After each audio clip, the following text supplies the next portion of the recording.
విధంగా చేస్తున్నామో తెలియపరచాలని అనుకుంటున్నాను. Thank you. శ్రీమతి సింధూర. థ్యాంక్ యూ అధ్యక్ష, నాకు అవకాశం ఇచ్చినందుకు. పుట్టపర్తి నియోజకవర్గంలో ప్రీ మెట్రిక్ ఇంకా పోస్ట్ మెట్రిక్ హాస్టల్స్ 13 ఉన్నాయి అధ్యక్ష. ఇందులో 8 వాటికి గవర్నమెంట్ బిల్డింగ్స్ ఉన్నాయి అధ్యక్ష, 5 ప్రైవేట్ బిల్డింగ్స్లో నడుపుతున్నారు అధ్యక్ష.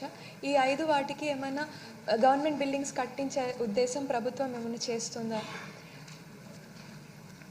ఈ హాస్టల్స్లో 7 వాటికి కాంపౌండ్ వాళ్ళు లేవు అధ్యక్ష, అలాగే 12 దానిలకి ఆర్ఓ ప్లాంట్స్ లేవు, కొన్ని ఎలక్ట్రిఫికేషన్ ఇంకా టాయిలెట్స్ సదుపాయాలు లేకోకుండా ఉన్నాయి. వీటికి ఏమైనా ఫండ్ రిలీజ్ చేసి ప్రభుత్వం ఇవి ఏర్పాటు చేసే ఆలోచన చేస్తుందా? ఇంకా పుట్టపర్తి నియోజకవర్గంలో బుక్కపట్నంలో Mahatma Jyotirao Phule welfare school for girls ఉంది అధ్యక్ష. దీనికి నాడు నేడు కింద 1,70,00,000 శాంక్షన్ చేయడం జరిగింది అధ్యక్ష, కానీ ఓన్లీ 70 lakhs మాత్రమే రిలీజ్ చేశారు. ఆ భవనం కూడా అంతా అసంపూర్ణంగా నిలిచిపోయింది అధ్యక్ష. కనీస మౌలిక సదుపాయాలు లేకపోవడంతో మొన్ననే దీన్ని పుట్టపర్తిలో ఉన్న ఒక ప్రైవేట్ ఇన్స్టిట్యూట్లోకి మార్చడం జరిగింది. మంత్రివర్యులు కూడా వచ్చి దాన్ని విజిట్ చేశారు అధ్యక్ష. ఇప్పుడు ఉన్న ఎస్టిమేట్ ప్రకారం దానికి 3 కోట్లు అవుతుంది అధ్యక్ష. మంత్రివారు దీనికి ఏమన్నా దీన్ని రిలీజ్ చేసి దాన్ని కట్టించాల్సిందిగా మీ ద్వారా కోరుతున్నాను అధ్యక్ష. సార్ ఇంకొకటి సార్, మెగా డిఎస్సి రిలీజ్ చేస్తున్నారు కదా అధ్యక్ష, 16,347 టీచర్ పోస్టుల కోసమని. దీనికి బీసీ పిల్లలకి దీనికి ఏదన్నా స్టడీ సర్కిల్స్ ఏర్పాటు చేస్తున్నారా? ఎంతమందికి ఈ ట్రైనింగ్ కోచింగ్ సెంటర్స్ ఇవ్వాలని ఆలోచన చేస్తున్నారు అధ్యక్ష? Thank you. మంత్రి గారు క్లుప్తంగా. సార్ ధన్యవాదాలు అధ్యక్ష. ప్రశ్న పెద్దది అధ్యక్ష, అందుకని సమాధానం అంత అలా ఉండక్కర్లా. మరి సోదరులు అడిగినట్లుగానే నా బీసీలు నా కాపులు అనే అన్ని రంగాలని ఓటేయించుకొని కులాలను చూపించి ఓటేయించుకొని గత ప్రభుత్వం మోసం చేసిందన్న విషయం మీకు అందరికీ తెలుసు అధ్యక్ష. మరి ఇదే విధంగా ఈరోజు సోదరులు ఫస్ట్ బీసీలకు ఏం బడ్జెట్ కేటాయించారు అన్న విషయాన్ని కూడా అడిగారు. మరి బీసీలు అంటేనే తెలుగుదేశం అంటేనే బీసీలు అన్న నందమూరి తారక రామారావు గారు పార్టీ పెట్టిన తర్వాతే బీసీలు గుర్తించి బీసీలు అన్ని రంగాల్లోనూ ముందుండాలి అని అందరినీ రాజకీయంగా సామాజికంగా విద్యాపరంగా అన్ని రంగాల్లోనూ ముందుకు తీసుకొచ్చిన దేవుడు అనాలి అన్న నందమూరి తారక రామారావు. ఆ రోజు నుంచి ఈ రోజు వరకు మరి బీసీలంతా ఎన్డీఏ ప్రభుత్వానికి ఓటేసి, ఎందుకంటే గత 5 సంవత్సరాల్లో ఎన్డీఏ ప్రభుత్వంలో ప్రజలు బీసీలు ఇబ్బంది పడ్డారన్న విషయాన్ని తెలుసు.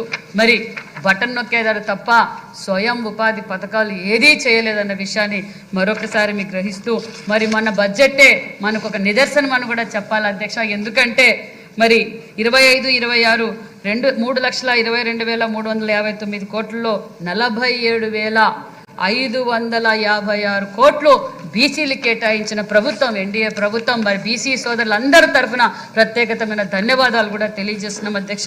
మరి సోదరులు అడిగారు, మరి గత ప్రభుత్వం బీసీలను గాలికి వదిలేసింది. మరి ఈరోజు మళ్ళీ మానేశ్రీ ముఖ్యమంత్రి చంద్రబాబు నాయుడు గారికి బీసీలకు పెద్దపీటేసి ఒక పక్క రాజకీయంగా ఎప్పుడు వినలేని విధంగా ముఖ్య పదవుల్లో కూడా ఈరోజు సిఎస్ కావచ్చు, మరి అనేక పదవుల్లో ఈరోజు బీసీలకు గౌరవించారు ఎన్డీఏ ప్రభుత్వం. అదేవిధంగా ఇప్పుడు సోదరులు అడిగినట్లు బీసీలకు స్వయం ఉపాధి పథకం కోసం 1977 కోట్ల నిధులు కేటాయించారన్న విషయాన్ని కూడా మీకు తెలియజేస్తూ, మరి ఆదరణ పథకానికి కూడా 1000 కోట్లు ప్రకటించారు. మరి ఆర్టిజన్స్కి ఇదే కుల వృత్తులు చేసుకునే వారికి కూడా మేము సంక్షేమ పథకాలు కులాల వారీగా కూడా కేటాయించామనే విషయాన్ని కూడా తెలియజేస్తూ 56 కార్పొరేషన్లలో మరి కొన్ని కార్పొరేషన్లు ఏర్పాటు చేశాం. కొన్ని కార్పొరేషన్లకు ముఖ్యమంత్రి గారు కూడా దశ నిర్దేశించారు.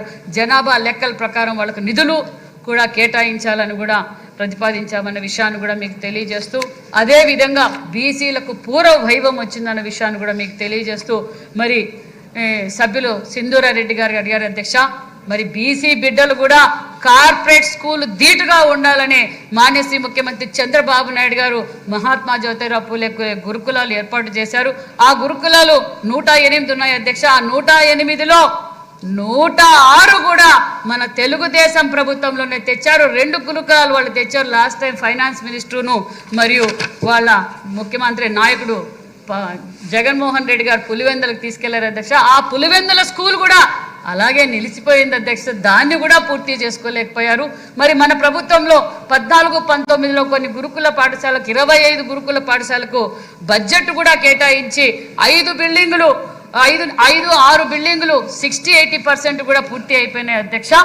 కానీ రంగుల రెడ్డి గారికి రంగులు మార్చుకొని పేర్లు ఫోటోలు పెట్టుకోవడం తెలుసు. మరి ఆ బిల్డింగులు కూడా పూర్తి చేసి బీసీ బిడ్డల కోసం అంకితం చేయొచ్చు కదా అధ్యక్ష.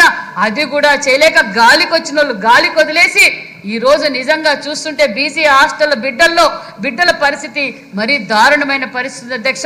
మరి సింధూరారెడ్డి గారు కోరినట్లు రాష్ట్ర వ్యాప్తంగా బీసీ హాస్టల్స్ బీసీ గురుకుల పరిస్థితులు బాగలేదు.